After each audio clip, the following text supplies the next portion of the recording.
So today, Iran attacked Israel.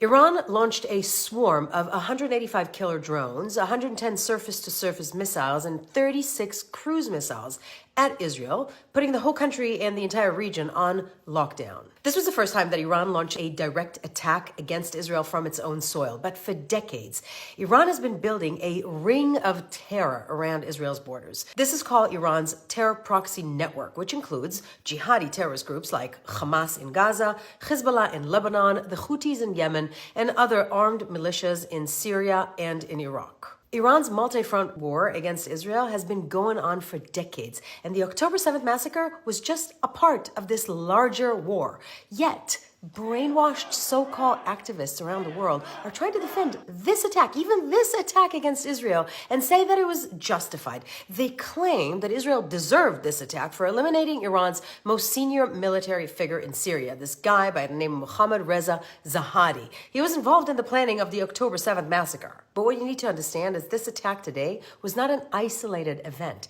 It's a part of Iran's ongoing campaign to wipe Israel off the map and destabilize the entire Middle East in order to create this new power dynamic in the region. This is what they're after. Thanks to Israel's extraordinary air defense systems and her American and EU allies, the vast majority of the projectiles were intercepted before reaching Israel, resulting in limited damage. However, Iran's endless support of terrorism not only threatens Israel, it also threatens global security. From Gaza to Lebanon, Yemen to Syria, Iran's fingerprints are evident in countless conflicts around the world. It's time to take this threat seriously. It is time to dismantle Iran's terror networks and hold a regime accountable for his relentless pursuit of violence. And only then, can we hope to see a safer, more peaceful world for future generations.